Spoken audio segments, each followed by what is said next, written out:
اللهم سلمني من رمضان، اللهم سلمني من رمضان، وسلم رمضان لي وسلمه من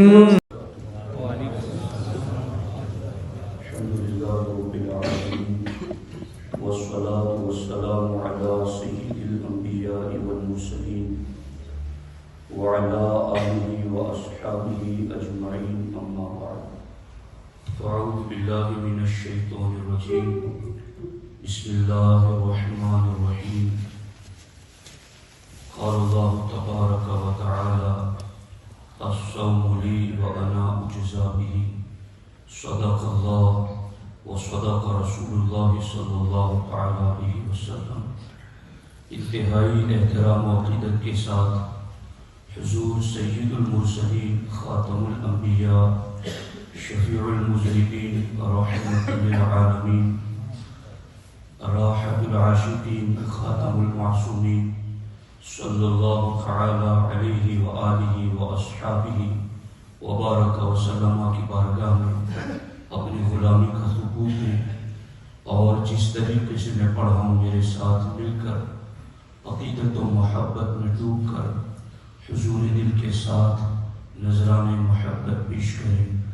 الصلاۃ والسلام علیک یا رسول اللہ، الصلاۃ والسلام علیک یا حبیب اللہ، الصلاۃ والسلام علیک یا نبی اللہ، وعلی آلک واصحابک یا نور اللہ، صلی اللہ تعالی علیہ وسلم.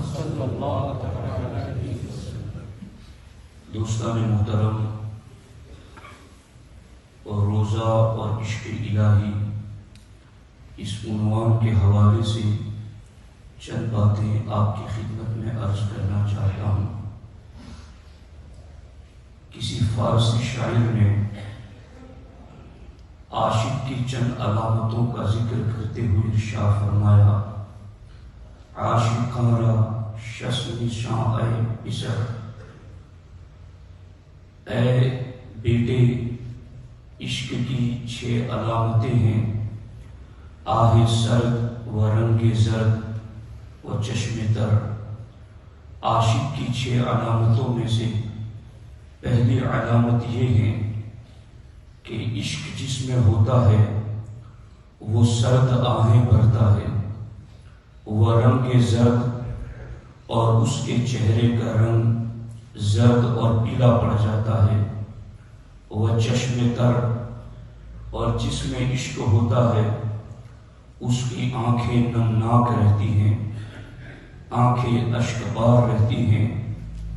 گر ترا پرسن سے دیگر کدام، اگر کوئی تجھ سے پوچھے کہ عشق کی دوسری 3 علامتیں کون سی ہیں: کم خورت و کم خفتن و خفتن حرام، تو عشق کی دوسری 3 علامتوں میں سے ایک یہ ہے کہ جسے عشق ہوتا ہے وہ کھانا کم کھاتا ہے، جسے عشق ہوتا ہے وہ کم بولتا ہے، جسے عشق ہوتا ہے اسے نیند بہت کم آتی ہے. انسان میں پائے جانے والے عشق کی یہ 6 علامتیں ہیں. جو عاشق ہوتا ہے وہ سرد آہیں بھی بھرتا ہے، جو عاشق ہوتا ہے اس کے چہرے کا رنگ بھی زرد پڑ جاتا ہے، جو عاشق ہوتا ہے اس کی آنکھیں بھی اشکبار رہتی ہیں، جو عاشق ہوتا ہے وہ کھانا بھی کم کھاتا ہے، جو عاشق ہوتا ہے اسے نیند بھی کم آتی ہے، جو عاشق ہوتا ہے وہ بولتا بھی بہت کم ہے. عشق کی ان 6 علامتوں کو ہم تمام عبادتوں پر اپلائی کریں اور عشق کی ان 6 علامتوں کو تمام عبادتوں کے اندر تلاش کریں تو ہم کو پتہ چلتا ہے کہ عشق کی یہ 6 علامتیں کامل طریقے پر جس عبادت میں پائی جاتی ہیں اس عبادت کو روزہ کہا جاتا ہے۔ روزہ ایک ایسی عبادت ہے جس میں عشق الہی کی یہ 6 علامتیں بیک وقت جلوگر نظر آتی ہیں۔ روزہ دار سرد آہیں بھی بھرتا ہے، روزہ دار اپنے رب کی بارگاہ میں آنسو بھی بہاتا ہے، روزہ دار اس کے چہرے کا رنگ بھی زرد پڑ جاتا ہے، روزہ دار کھانا بھی کم کھاتا ہے، روزہ دار سوتا بھی بہت کم ہے، روزہ دار بولتا بھی بہت کم ہے۔ یہ 6 عشق کی علامتیں اگر کسی عبادت میں بوجہ اکمل اگر پائی جاتی ہیں اس کو روزہ کہتے ہیں۔ اسی لیے آپ دیکھیں حکیم الامت مفتی احمد یار خان نعیمی علیہ الرحمہ ارشاد فرماتے ہیں کہ تمام عبادتوں میں اطاعت کا غلبہ ہے اور روزے میں عشق کا غلبہ ہے۔ اسی لیے اطاعت کرنے پر انعام ملتا ہے اور روزہ رکھنے پر انعام والا خالق ملتا ہے۔ روزہ بندہ رکھتا ہے تو اسے رحمان رب کی ملاقات ہوتی ہے۔ رب اسی لیے فرماتا ہے الصوم لی وانا اجزی بہ، اور روزہ میرا ہے اور جو روزہ رکھتا ہے میں اس کا ہو جاتا ہوں۔ جو روزہ رکھتا ہے میں اس کو اپنے دیدار کے شرف سے مشرف کرتا ہوں۔ آپ اندازہ لگائیں کہ روزہ کتنی اہم ترین عبادت ہے اور روزے کے ذریعہ عشق الہی کا کس قدر ظہور ہوتا ہے۔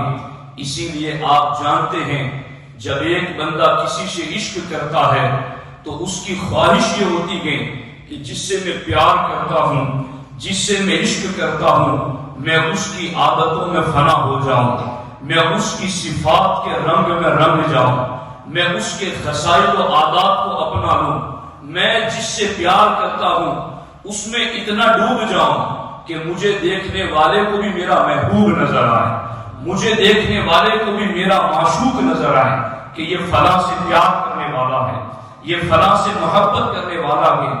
اسی لیے ہمارے نبی علیہ السلام نے ارشاد فرمایا تخلقوا باخلاق اللہ، اے میری امت تم اللہ کی صفات سے متصف ہو جاؤ، تم اللہ کی صفات کو اپناؤ، تم اللہ کی صفات کو اپنے اندر پیدا کرو۔ صبغۃ اللہ ومن احسن من اللہ صبغہ، تم اللہ کے رنگ میں رنگ جاؤ۔ ومن احسن من اللہ صبغہ، اور اللہ سے بہتر رنگ اور کس کا ہو سکتا ہے؟ یہ اللہ کی صفات کا رنگ ہے، اللہ کے کمالات کا رنگ ہے۔ اللہ کی بے شمار صفات میں سے ایک صفت وہ ہے کہ رب کھانے سے پاک ہیں۔ اللہ کی صفات میں سے ایک صفت یہ ہے رب پینے سے پاک ہیں۔ اللہ کی صفات میں سے ایک صفت یہ ہے کہ رب بیوی کے قریب ہونے سے پاک ہیں۔ جب بندہ مومن روزہ رکھتا ہے تو صبح سے لے کر شام تک وہ بھی کھانے پینے سے بے نیاز ہو جاتا ہے، وہ بھی کھانے پینے سے دور ہو جاتا ہے، وہ بھی عمل زوجیت سے دور ہو جاتا ہے۔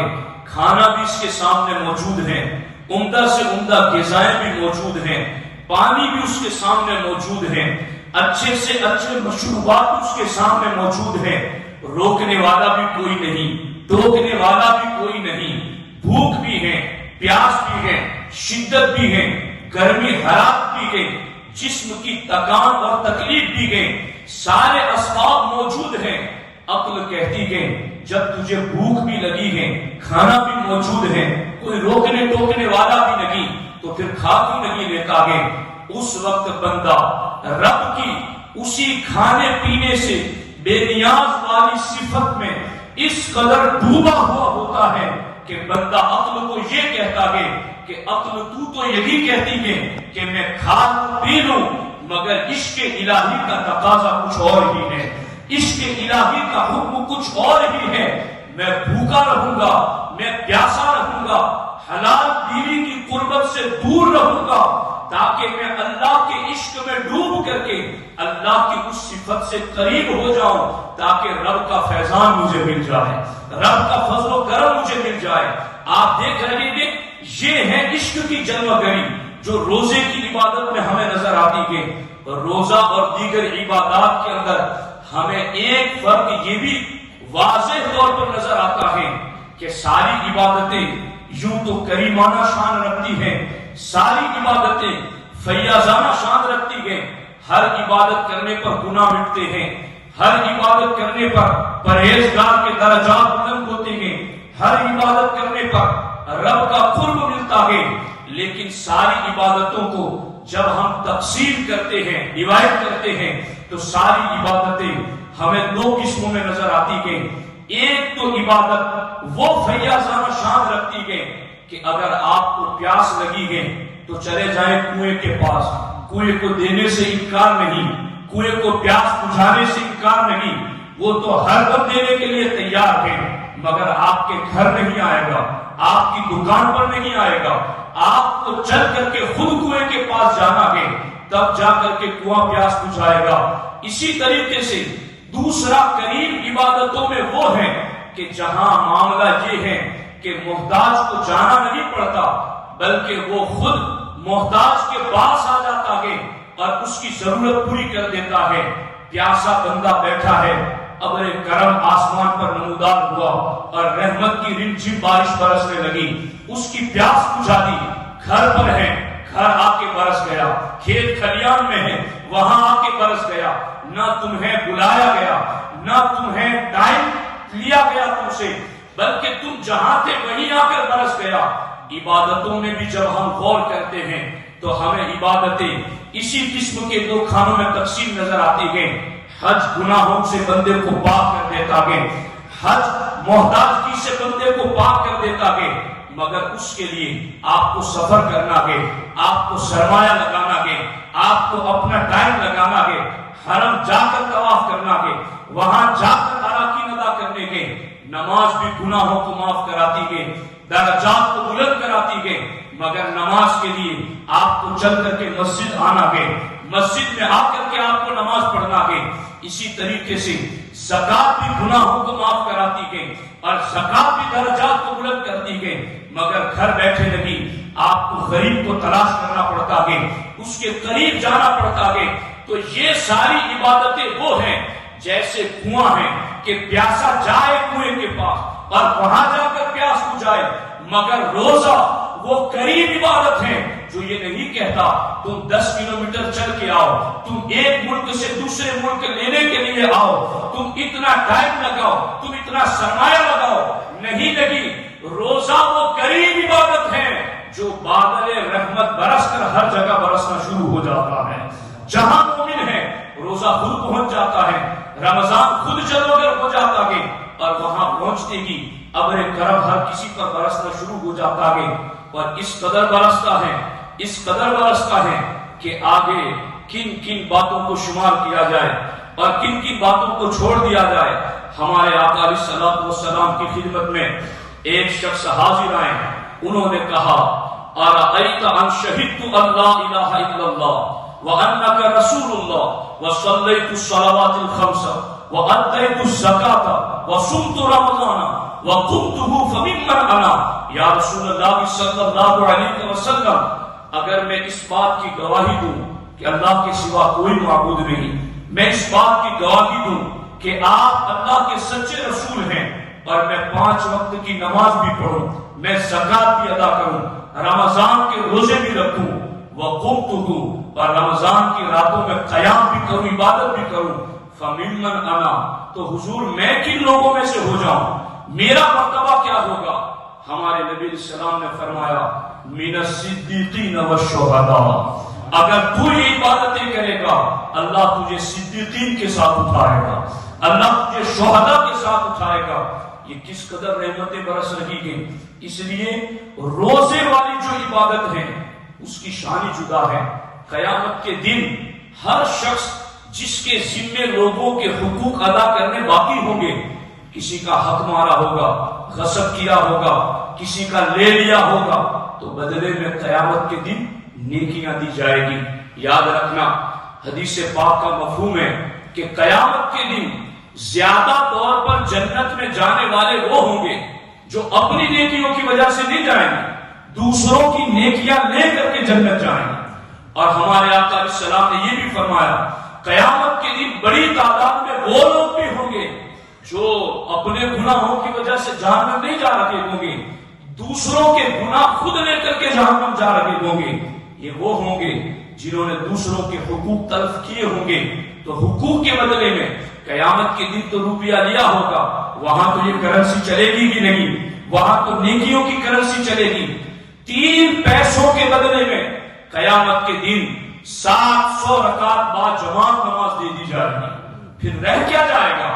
اب غور کریں کہ اس دن جب حقوق مانگنے والوں کو ساری عبادتیں حقوق کے بدلے میں دی جائے گی، رب فرماتا الصوم لی وانا اجزی بہ، مگر جس نے روزہ رکھا ہوگا، روزہ کسی حق مانگنے والے کو حق کے بدلے میں نہیں دیا جائے گا، روزہ قیامت کے دن بھی صرف روزہ دار ہی کے لیے رہے گا، روزہ دار سے کسی کو نہیں دیا جائے گا۔ یہ کتنی عظیم عبادت ہے۔ اب غور کریں یہاں پر کہ روزے میں کس قدر اجر و ثواب ہے۔ ایک طویل اور تفصیل طلب حدیث ہے، اس کا صرف ترجمہ آپ کی خدمت میں عرض کرتا ہوں۔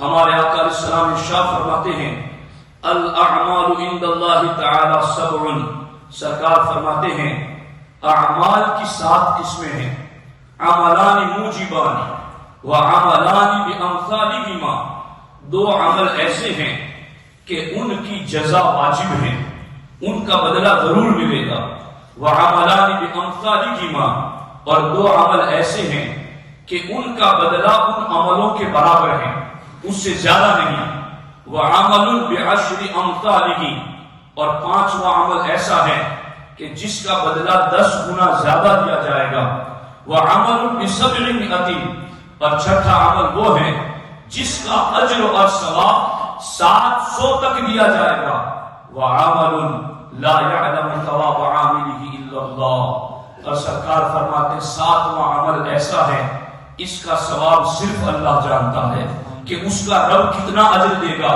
کوئی ترازو تول نہ سکا، کوئی قلم جس کو لکھ نہ سکا، کوئی ذہن جس کو شمار نہ کر سکا۔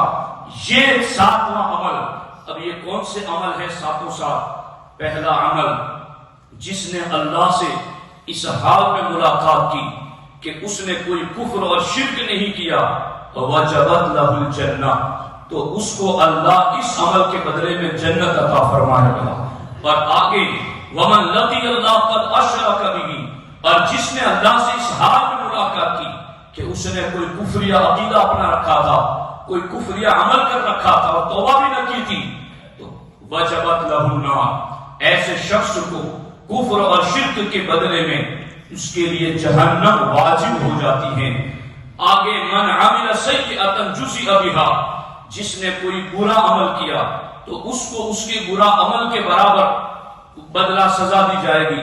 ومن اراد ان يعمل حسنۃ فلم يعملها جزئ مثلها، اور کسی مومن نے نیکی کا ارادہ کیا مگر نیکی کر نہ سکا تو اللہ تبارک و تعالی پھر بھی اس کو ایک اجر عطا فرمائے گا۔ اور آگے جس نے نیکی کر لی جزئ 10 تو اس کو 10 گنا زیادہ ثواب دیا جائے گا۔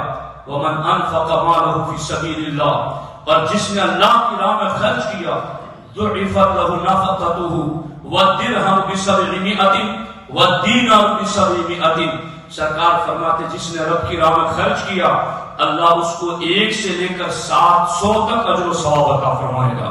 اور حدیث پاک میں دوسری جگہ یہ بھی گئے کہ اس مہینے میں جو اپنے بیوی بچوں پر بھی خرچ کرے گا وہ بھی اللہ کی راہ میں خرچ کرنے کے برابر ہے، اسے اس پر بھی وہی اجر و ثواب دیا جائے گا۔ اب 7واں عمل والصیام للہ تعالی لا یعلم ثواب عاملہ الا اللہ، اور 7واں عمل روزہ ہے جس کا ثواب اور اجر کتنا ہے وہ اللہ ہی جانتا ہے۔ آپ غور کریں کہ روزے میں کس قدر زیادہ اجر و ثواب کی بشارتیں دی گئی ہیں۔ اس لیے ساتھیوں کوئی بھی روزے کی سعادت سے محروم نہ رہے، روزے کی پابندی ہر کوئی کرے۔ یہ تکلیفیں شدتیں یہ ٹیمپریری ہیں، وقتی ہیں، گزر جائے گی، مگر روزہ اگر چھوڑ دیا تو ندامت حشر تک رہے گی اور اتنی شرمندگی ہوگی کہ ہمارے آقا علیہ السلام فرماتے ہیں بلا ضرورت شریعہ جس نے ایک دن کا روزہ چھوڑ دیا، زندگی بھر بھی کفارے میں روزے رکھے تو اس کا حق ادا نہیں ہو سکتا۔ اتنا ایک روزے کو چھوڑنے کی وجہ سے وبال ہے۔ اب میں آپ کو ایک عمل بھی بتا دیتا ہوں کہ وہ عمل ہمارے نبی علیہ السلام نے فرمایا کہ میری امت پر لازم ہے کہ کثرت کے ساتھ میری امت وہ عمل کرے، اور وہ عمل کیا ہے؟ وَاسْتَغْسِرُوا فِيهِ مِنْ أَرْبَعِ خِصَالٍ۔ اللہ کے رسول صلی اللہ علیہ وسلم ارشاد فرماتے ہیں کہ رمضان میں 4 کام میرا امتی جو ہے وہ ضرور کرے۔ خصلتین ترضون بہما ربکم، 2 کام وہ ہیں جو کرو گے تو رب راضی ہو جائے گا۔ وخصلتین لا غنیٰ بکم عنہما، اور 2 کام وہ ہیں جس سے تمہیں چھٹکارا ہی نہیں، تمہیں کرنے بھی پڑیں گے۔ وہ 2 کام جس کے کرنے سے رب راضی ہو جائے، ان میں سے پہلا کام یہ ہے کہ کثرت سے لا الہ الا اللہ محمد رسول اللہ صلی اللہ علیہ وسلم کا ورد کرتے رہو، اور دوسرا کام کثرت سے استغفر اللہ پڑھتے رہو۔ اور وہ 2 کام جن سے چھٹکارا بھی نہیں ہے، ان میں سے ایک کام یہ ہے کہ تم رب سے جنت الفردوس کا سوال کرو، وَتَعُوذُونَ بِهِ مِنَ النَّارِ، اور تم اللہ کی بارگاہ میں عذاب جہنم سے پناہ چاہو۔ یہ 2 کام جس سے چھٹکارا نہیں، اور وہ 2 کام کرنے والے ہیں۔ اور خاص طور پر یہ دن جو رمضان کا جمعہ کا دن ہے، ساتھیوں اس کو غنیمت سمجھو، اور اس میں کتنی رحمتیں برستی گئیں۔ یوں عام دنوں کا تو معاملہ یہ ہے، ہمارے نبی علیہ الصلوۃ والسلام ارشاد فرماتے ہیں کہ عام دنوں میں رمضان کے ہر دن میں افطار کے وقت الف عتیق من النار قد استوجب علیہم النار، کہ افطار کے وقت روزانہ اللہ جہنم سے ایسے 10 لاکھ بندوں کو جن پر ان کے گناہوں کی وجہ سے جہنم واجب ہو چکا تھا، اللہ رمضان کے ہر دن افطار کے وقت انہیں جہنم سے آزاد فرماتا ہے۔ تو اس افطار کی گھڑی میں دعا میں اپنے مرحوموں کی بخشش مانگا کرو۔ اور پھر جمعہ کا دن آتا ہے تو ہمارے آقا علیہ السلام فرماتے اذا کان لیلۃ الجمعہ اعطیت فی کل ساعۃ منها الف عتیق من النار کلهم قد استوجبوا العذاب۔ سرکار فرماتے جمعہ کے دن یہ کوٹا پورے دن کا نہیں رہتا، بلکہ جمعہ کی ہر گھڑی میں 10-10 لاکھ آزاد ہوتے ہیں۔ ہر گھڑی میں رمضان کے جمعہ میں 10-10 لاکھ جہنم سے آزاد ہوتے ہیں۔ تو یہ ہمارے لیے بخشش، مغفرت، رحمت کا شرح ہے۔ اسے غنیمت سمجھے، کثرت کے ساتھ عبادات کریں، اور خاص طور پر کلمہ طیبہ استغفار کی کثرت کریں، اللہ سے جنت الفردوس مانگیں، اور عذاب جہنم سے اللہ کی پناہ طلب کریں۔ اللہ کریم کی بارگاہ میں دعا ہے رب ذوالجلال ہم سب کو ماہ رمضان کا کامل احترام کرنے کی توفیق عطا فرمائے۔ السلام علیکم ورحمۃ اللہ وبرکاتہ۔